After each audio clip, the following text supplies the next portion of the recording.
ప్రియమైన మా పరలోకపు తండ్రి, మీ ప్రియకుమారుడు మా రక్షకుడునైన యేసుక్రీస్తు వారి పవిత్ర పుణ్యనామమున దీనుడుగా నేటి ఉదయకాల సమయంలో మీ పారసనికి చేరి రాగలిగే కృపనిచ్చినారు. మీకు స్తోత్రములు. దైవ మర్మల ద్వారా మా అందరితో మీరు మాట్లాడండి. మీ స్వరాన్ని వినగొట్టుకు సహాయపడమని, మీ మాటలు జీవపు ఊటలు దేవా, మా ప్రాణములకు ఎంతో నెమ్మదిని సమాధానమును కలిగించే మాటలు. అటు యొక్క శుభ సందేశం ద్వారా ఆగస్టు 10వ తేదీ నాడు మా అందరితో మాట్లాడమని, మేము మీ మహిమార్థం కొరకై జీవించుటకు కృప చూపించమని నా ప్రభువును మీ ప్రియ కుమారుడైన యేసునామమును ప్రార్థించి వేడుచున్నాము తండ్రి. ఆమేన్. దైవ మర్మములు, ఆగస్ట్ 10వ తేదీ. మాకు కాదు యెహోవా, మాకు కాదు, నీ కృపా సత్యమును బట్టి నీ నామునికే మహిమ కలుగును గాక. కీర్తనలు 115వ అధ్యాయం 1వ వచనం. దేవుడు దానియేలు తన స్నేహితుల విశ్వాసమును గణపరచి రాత్రి యందు దర్శనము చేత మర్మమును దానియేలుకు బయలుపరచెను. దానియేలు 2వ అధ్యాయం 19వ వచనం.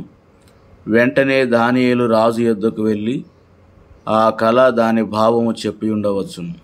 అయితే దానియేలు అట్లు త్వరపడలేదు. ప్రభువును స్తుతించి కొనియాడి ఆయనకు కృతజ్ఞతాస్తుతులు చెల్లించెను.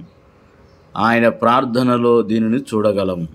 దానియేలు గ్రంథము 2వ అధ్యాయము 23వ వచనం, 24వ వచనం.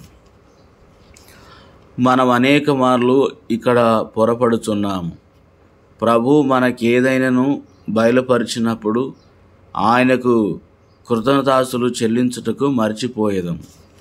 దానియేలు తన ప్రార్థనలో పలికిన మాటలను గమనించుము.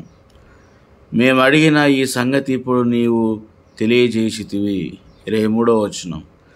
అట్లు వారు కలిసి ప్రార్థించుట ద్వారానే ఆ కళ దాని భావం వెల్లడయ్యనని అతడు గుర్తెరిగాను. దేవుని జ్ఞానం వివేకం ద్వారానే తనకు ప్రత్యక్షత కలిగినని పదే పదే తలపోచను. తనకు ఎట్టి ఘనతను ఆరోపించుకొనలేదు. రాజు సముఖములో సహా దానియేలు ఘనతను కోరలేదు. ఇతర మనుషుల కంటే నాకు విశేష జ్ఞానమునుట వలన ఈ మర్మము నాకు బయలుపరచబడలేదు అని స్పష్టముగా చెప్పాను.